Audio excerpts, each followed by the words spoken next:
Okay, this is now the tarot process part 31.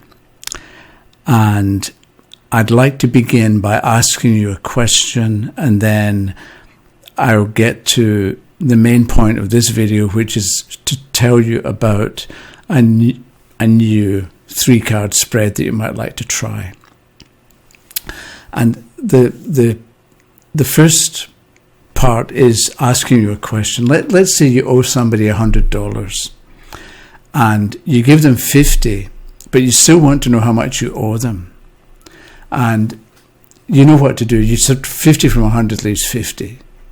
So you can easily figure out how much you owe them by using the law of subtraction.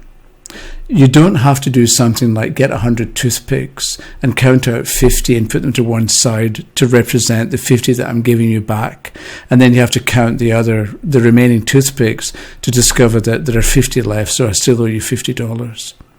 You know how to add and subtract, and you can do it in your head. But the question I'd like to ask you is, where are the rules of subtraction when you don't need them or when you don't use them? They exist because you know that if tomorrow you need to subtract 25 from 50, you can do it. But right this moment, you're not using it. So where are the rules? They're invisible. They work. They're practical. But where are they? And what else is with them? Because maybe the tarot is in the same realm or the same space or the same whatever it is that the laws of addition and subtraction exist. Maybe the tarot exists in the same way, and that's how it works, or how it can give practical and correct answers. This is what I'd like to look at in number 32. But today, a few days ago, I read something where the author mentioned that at any particular moment, you can stay where you are or remain stationary, or you can fall over, or maybe fall back, or you can rise up. And I thought that's 3 cards, not past, present, and future, but you choose 3 cards, and the first one will show what to do, or if you do what's shown in the first card, you're going to fall over or you're going to fall back. If you do what's shown by the middle card or behave in that way, then you remain stationary. You stay put, which can be a good thing or a bad thing. In the same way that falling over can be a good thing or a bad thing. And then the third card shows if you do it or if you follow its orders, so to speak, or behave the way that's shown in that particular card, then you rise up. And then you've got a choice between staying put, falling over, or rising up. And it could be a useful spread to do with people, because then it gives them the idea or the understanding that if they're in a particular position that they don't like, shown by, let's say, a reverse major trump in the middle, then they don't have to stay there. If they do this, then they can rise up and rise out of the situation that they're in that they don't like. Whereas if they do this, the first card, falling over, then it changes things. Maybe it doesn't make it better, but it might give them the chance to review and try something again that didn't work the last time they tried it. But maybe by doing it again, they learn something new or they learn something different, which means that sometimes people have recurring problems in their life, and when they think about it, they worry because they think they're not going to be able to fix it or they're not going to be able to solve it. So the first card, the card that shows falling over, might be a good thing to do. Because if you go over something again, you can figure out a new solution that you can then try. And then it means you no longer need to worry about it, or you no longer do worry about it, because you figured out what you're going to do instead. So there can be, I think the point I want to make is don't automatically assume that falling over is a bad thing. Maybe it is, but I think the card itself will show it. And falling over, so for instance, let's say you get the Three of Cups in the first position for falling over. More celebrations, it's a backward step. You know what I mean? Because the Three of Cups shows celebration, the women dancing, or the Sun card, which shows success. And so it can happen that if you have success, you're going to fall over. It's a bad thing because maybe it's going to make you think that everything is easy, whereas it's not. Or you're going to trust in luck and not put in that much effort because things normally work out for you anyway. Why even bother trying? So it gets you thinking about what's going on in a different kind of a way, and maybe a more sensible or more practical or more realistic way if you ask yourself questions about the card in that particular position. So the card in the first position shows or talks about falling over or falling back or maybe repeating something from the past. So I thought I should experiment on me first. So I did a 3-card spread from me, and I'm going to tell you what I got. And if you want to tell me what to do, by all means, leave it in a comment. So the first card I got for not the past. I'm trying to stop thinking past, present, and future because I'm so used to that. But falling over is represented by the Page of Pentacles. So one of the things is the Page of Pentacles is upright. If the Page of Pentacles had been reversed, then it would have been like, don't do that, I think. Don't be like the Page of Pentacles, who is useful, doesn't know what he wants, because its coins represents money, but it also represents value. It also represents, I was thinking of something else there. But the Page of Pentacles was upright. So maybe that is saying, if I act in a useful, enthusiastic kind of a way, or if I contemplate, because the page is looking at the pentacle, if I think carefully and if I think carefully about what I care about, the pentacle, then I'm going to fall over. But it's not that bad. I'm saying that because the middle card I got was the Emperor. I don't have to say, but I'm going to say, this is the second time I've done the video because the memory card got full halfway through the last one. And now I'm trying to remember what I said last time, which I quite enjoyed. But anyway, the middle card was the Emperor. Right, so if I act like the Emperor, I stay put. But the Emperor upright is quite good. So if I focus and act in a responsible kind of a way, then I get to stay stationary, or I get to maintain what it is that I've got, or what it is that I've been trying to do. And so because I've got the two together, it's a bit like, maybe it's saying that my main focus should be on establishing and maintaining what it is that I've got with a certain amount of youthful folly, youthful playing, right? Because pages represent young people. So it's a bit like, be like the Emperor, be like an old man, which I am. So be old and serious and responsible and as much as you can, but at the same time be a teenager now and again. So it's a bit like, so if I were to say to you, what should I do, and you tell me be responsible, organize and plan, and be an emperor, and I say to you, but I like to watch videos and I like to listen to music and I like to listen to songs, you tell me, okay, most of the time be like the Emperor. But it's okay, because the page is upright, it's okay to be a teenager now and again. But don't be a teenager all the time and shirk responsibility. So by all means, relax and listen to your music, whatever you like to do. But most of the time, be like the emperor and maintain what you've been building or what you've been doing, right? And the third card that I got was the Five of Cups, right? So, the Five of Cups, you might look at it and think, focus on what remains. Because if you look at the picture, you've got the 3 cups that have been knocked over and the 2 cups that remain. And so maybe the advice of the card is focus on what remains or what's good or what has potential, rather than look at what isn't working or what hasn't worked. But then I thought, maybe you'd say that if the Five of Cups was upside down, because with an upside down card, there's like a glitch or a problem.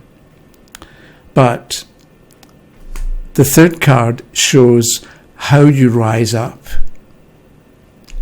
And so it's like, be like the person in the picture and do what the person in the picture is doing. And the person in the picture is looking at and examining and aware of the cups that have fallen over or been knocked over. So I think what this is saying to me is a bit like Glenn. And remember Glenn in The Walking Dead? And somebody said to him, why do you always imagine the worst? And Glenn said, I imagine what can go wrong, not because I expect it, but so I can prepare for it. And I think this is what the Five of Cups is representing for me, because I'm the emperor at the moment, right? I'm in charge of my own life, at least. And so it's okay for me to be 15 again, or 17 again, or 19.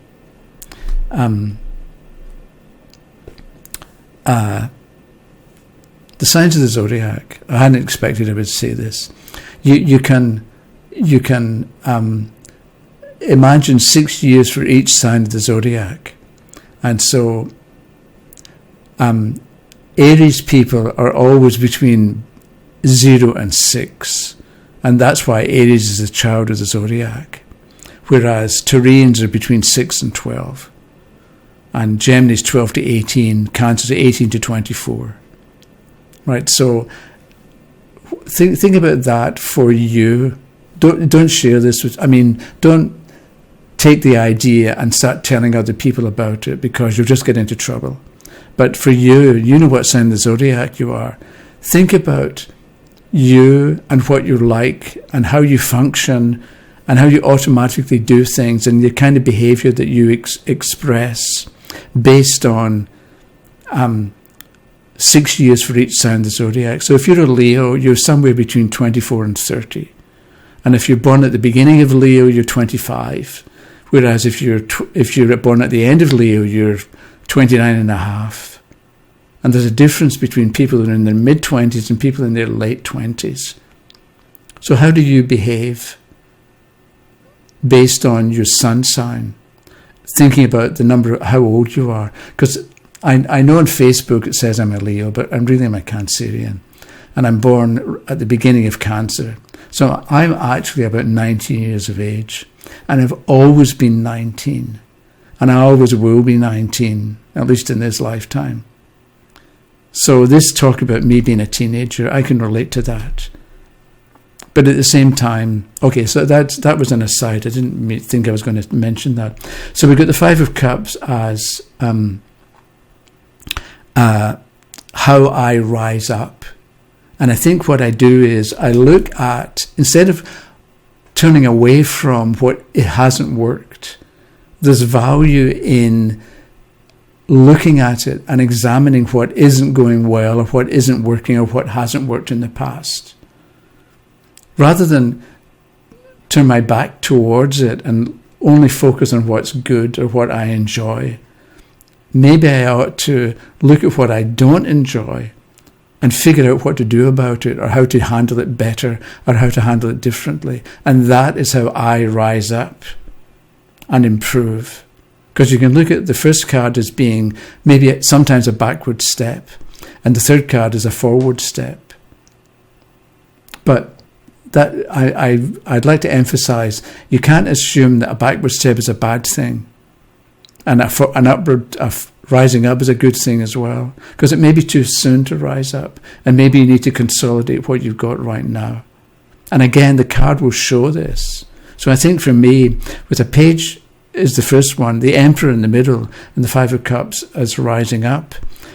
Maybe for me at the moment, I focus on maintaining what I've got, rather than trying to expand, or rather than trying to do more. Maybe I finish up what I've been doing. So maybe I ought to reply to these comments that people have left. Okay, so the other thing that I mentioned last time in the video that was not, was this fellow called Bruce Mao. He's a designer, and I found out about him years ago. He was interviewed in the Toronto Star, and I cut it out of the paper. It's like 30 years ago. So I knew about Bruce Mao, and I recently saw a video of his called The 24 Principles of Design. And so Bruce talks about how design is no longer so much what does something look like, it's more like what does it do. What it does is what's important about the design of something.